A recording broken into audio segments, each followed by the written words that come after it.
एक। हम नहीं लाएंगे।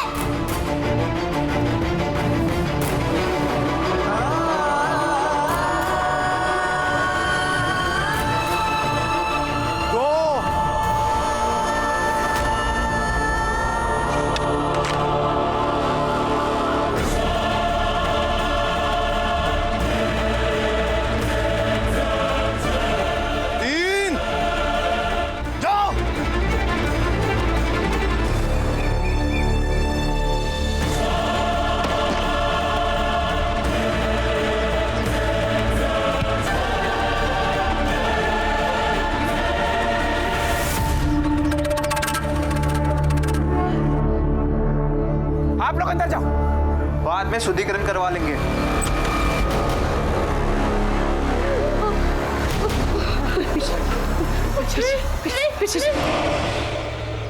आगे बढ़ाइए, आगे बढ़ाइए, वहीं रुक जाइए, वहीं रुक जाइए।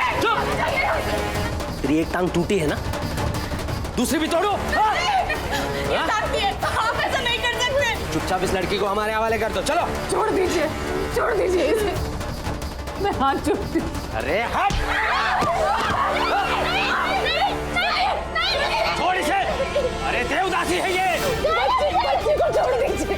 देखिए ये कोई देवदासी नहीं है। अरे जिसके बालों को स्वयं प्रभु की कृपा ने उलझाया है, इसे तुम लोग कौन होते हो सुलझाने वाले? छोड़ो इसे, छोड़ो इसे।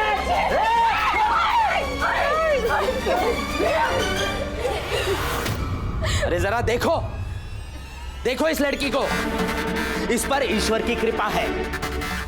इसके बालों को देखो, इसकी जटाओं को देखो। इसे पूरे सम्मान के साथ ले चलो। चलो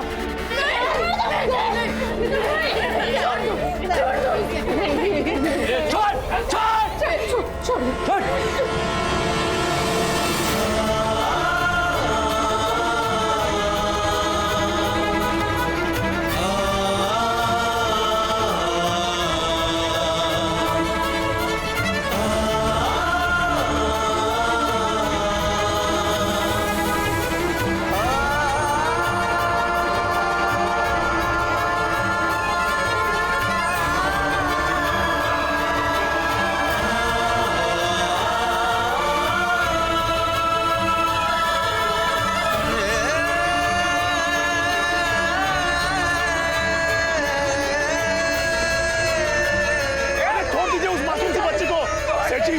आप ठीक नहीं कर रहे हैं, बिल्कुल करना चाहिए।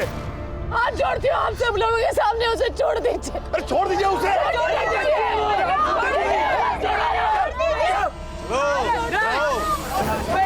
अरे क्या कर रहे हैं, छोड़ दो उसे।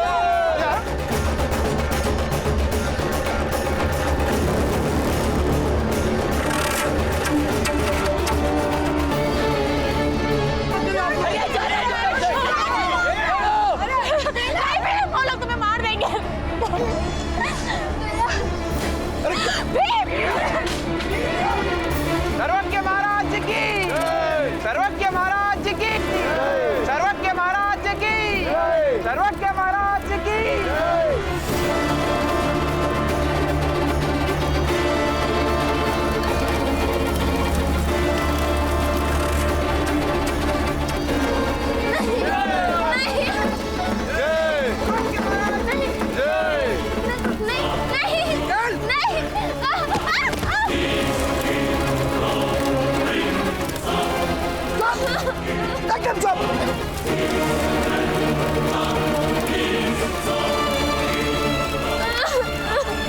मुझे नहीं जाना।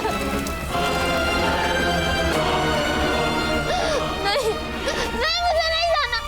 मुझे छोड़ो, मुझे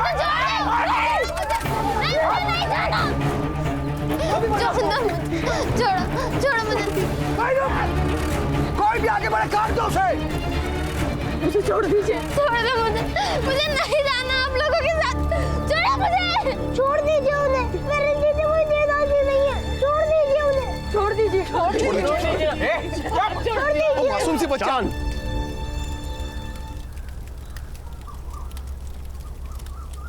इसे तो स्वयं प्रभु ने चुना है। तो हम मनुष्य कौन होते हैं, पकड़ने वाले या छोड़ने वाले? महाराज, जानता हूं ये सब पाखंड है। जबरदस्ती की साजिश है। आप हमसे बदला ले रहे हैं ना? ना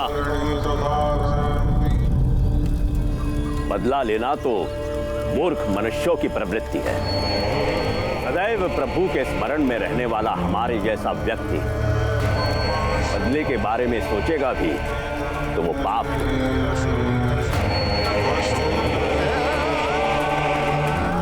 इस कन्या को देवदासी बनाने की प्रक्रिया शुरू की जाए। नहीं, ऐसा मत कीजिए। छोड़ दो। शांत। अब बताइए। और इसके लिए सबसे पहले इसे भस्म स्नान करना होगा। नहीं, ऐसा मत कीजिए। बात सुनिए हमारा। समझते क्यों नहीं सब लोग? आओ, बैठाओ इसे यहाँ पर।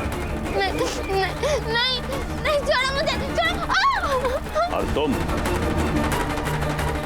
इस हवन कुंड के भस्म को इस कन्या के शरीर को लगा दो।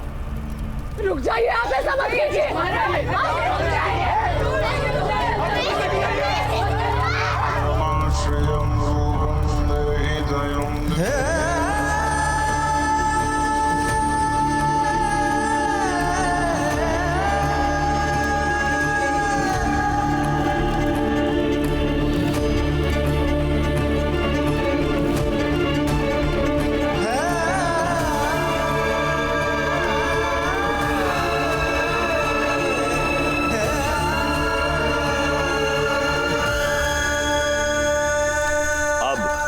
तुम इसे ले जाकर नहलाओ। मुझे बचाओ, बचाओ मुझे। नहीं मार, मुझे छोड़। और तुम रेशमी साड़ी, गहने वगैरह ले आओ ताकि एक देवी की तरह इसका श्रृंगार करे और फिर देवता के साथ इसका विवाह कराकर उसे समर्पित कर सके। जी महाराज। सर्वज्ञ महाराज की जय। सर्वज्ञ महाराज की जय। सर्वज्ञ महाराज की जय।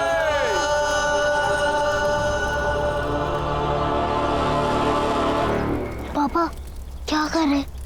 आप ही तो कहते हैं ना, यार उलझन का कोई ना कोई हल तो होता है। इसका क्या है हल? हमारे पास कोई हल नहीं है, चाहकर भी इन्हें रोक नहीं सकते। रोक नहीं सकते, लेकिन कुछ तो करके इन्हें मजबूर तो कर सकते हैं ना। ये खुद ही दीदी को देवदासी बनाने से इनकार करते।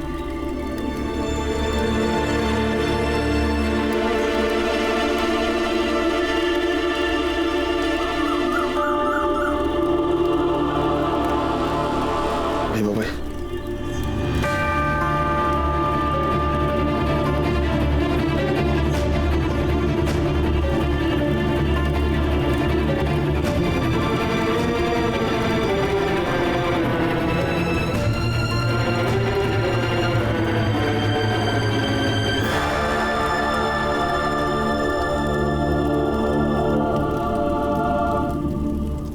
इसके सिवा दूसरा कोई उपाय नहीं है हमारे पास। फिलहाल यही सही लग रहा है।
गंगा, जल्दी जाओ, वो नहा के बाहर आने से पहले सब कुछ हो जाए। कैसे करूंगी? कोई देख लेगा तो।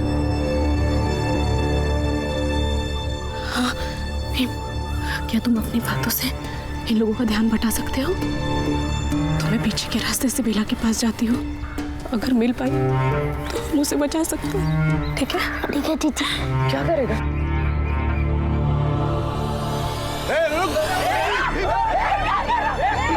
क्या कर रही तू? छोड़ दो मेरी दीदी को, नहीं तो मैं खुद को जला दूंगा। और मेरे बाबा फौज में रहे हैं, कोई नहीं बचेगा। भीम बेटा मेरी बात सुनो। भीम क्या कर रहे हैं? जला ले, अच्छा है। बहुत बहन बहन करता है ना, भाई की आहुति हो जाएगी और बहन देवताओं को समर्पित हो जाएगी। जला ले।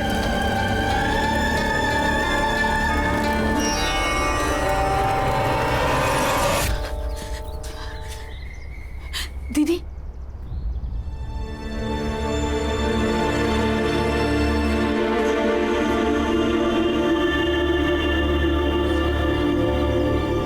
दीदी, आप चाहे तो बेला बच सकती हो देवदासी बनने से। मैं आपके आगे हाथ जोड़ती हूँ दीदी, बचा लीजिए उस मासूम सी बच्ची को, बचा लीजिए। अब तुम जाओ यहाँ से, कोई देख लेगा तो दिक्कत हो जाएगी।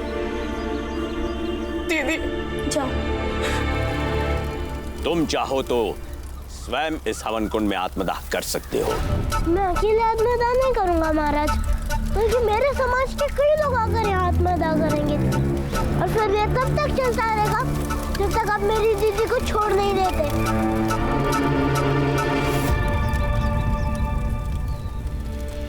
जिसे ईश्वर ने चुना है उसके लिए विद्रोह करने वाले तुम कौन होते हो भीमराव?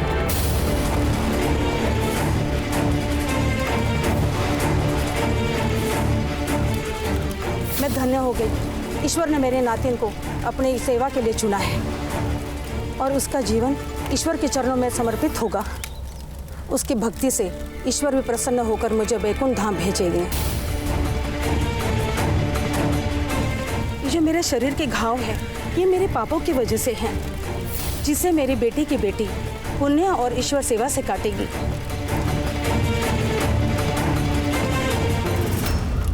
सुन लिया तुमने भीमराव, ये कन्या तुम्हारे रिश्ते में कुछ नहीं लगती, लेकिन ये औरत जो बोल रही है वो इस कन्या की नानी है। इसीलिए दूसरों के कार्य में टांग अड़ाना बंद कर दो। नहीं दादी, ये आपके गाँव आपके पापों की वजह से नहीं है, बल्कि लोगों के अत्याचारों की वजह से। और क्या किसी को उसकी इच्छा के विरुद्ध किसी की दासी बनाना चाहे अनुचित नहीं है? देवी देवता के खिलाफ ऐसी बातें करने का साहस तुम्हें किसने दिया? और तुम्हें पता है कि तुम्हारी इस गलती की सजा ऊपर वाला कैसे देगा? ऊपर वाले से डरो। दादी, ऊपर वाले के नाम पे तो ये लोग हमें सजा देते हैं। उनकी बातों में मत आइए, मेरा दीदी को छुड़वाने की बात करिए। बस अब मुझे देवी देवताओं के खिलाफ एक शब्द नहीं सुनना है। पूरी दुनिया जिसकी पूजा करती है, अब तुम्हें उसमें भी खोट नजर आने लगी है। तुम लोगों के बहकावे में आकर मेरा बेटा पुरंजन न जाने कहाँ चला गया, मेरा घर उजड़ गया। अब मैं कुछ नहीं सुनना चाहती हूँ।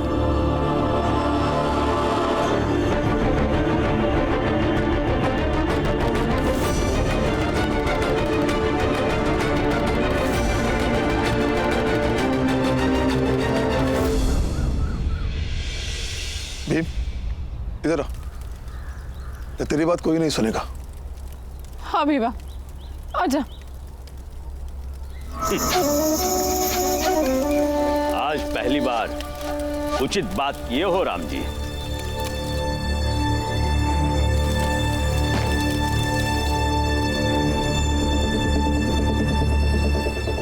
हम क्या करते थे? हाँ, अब बस सब उस देवदासी के हाथ में है।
सच कह रही है।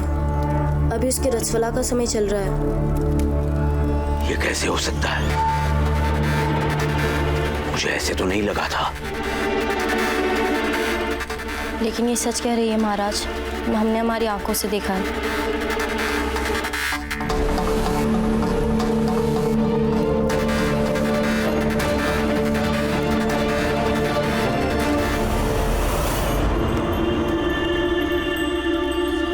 लगता है ईश्वर भी यही चाहता है कि बेला की जान बच जाए, वरना अगर महाराज मेरी जगह दूसरी वाली को नहलाने भेजते तो वो कतई इसकी मदद नहीं करती।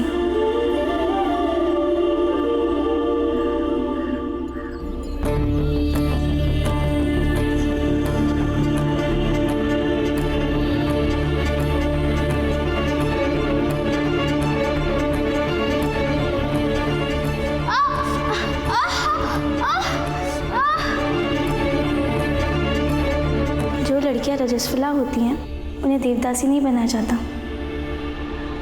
इसे लगा लो, क्योंकि वो महाराज बोलने से नहीं मानेगा। वो देवदासी को ज़रूर भेजेगा।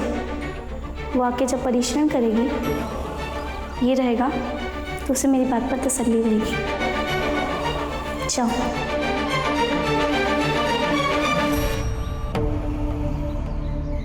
जाओ।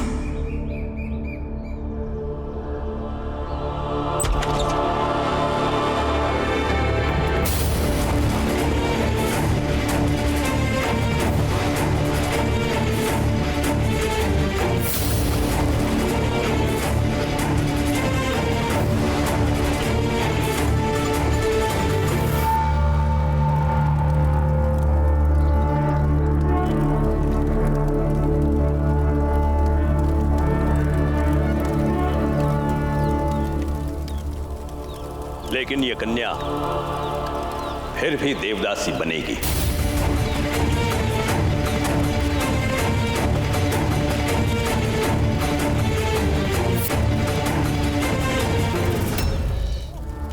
क्योंकि इसके रजस्वला होने की बात हमें पता नहीं थी।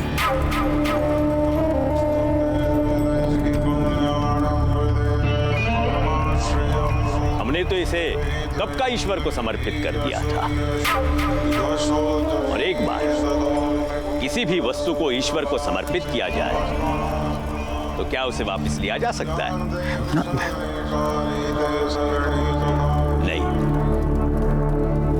इसीलिए ये कन्या हमारे साथ ही रहेगी।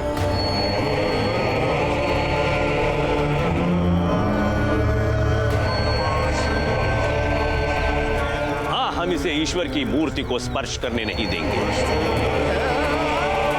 ये आश्रम के बाकी के सब काम कर लेगी, किंतु ये कन्या अब हमारे मंदिर की संपत्ति बनेगी। बिना दीदी मनुष्य, और मनुष्य किसी की संपत्ति नहीं होती है, और नहीं वस्तु। तू चुप कर अधम।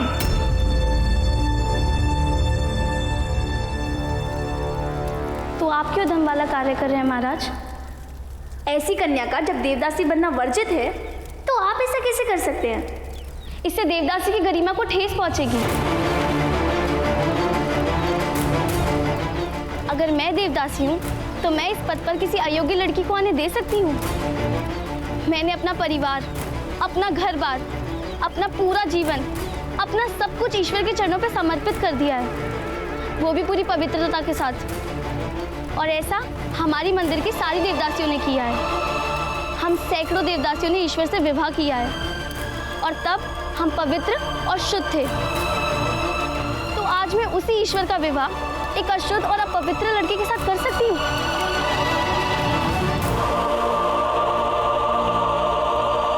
और महाराज, अगर आप ऐसा करेंगे तो भी मैं ऐसा नहीं होने दूंगी, क्योंकि ये हमारी आस्था का सवाल है।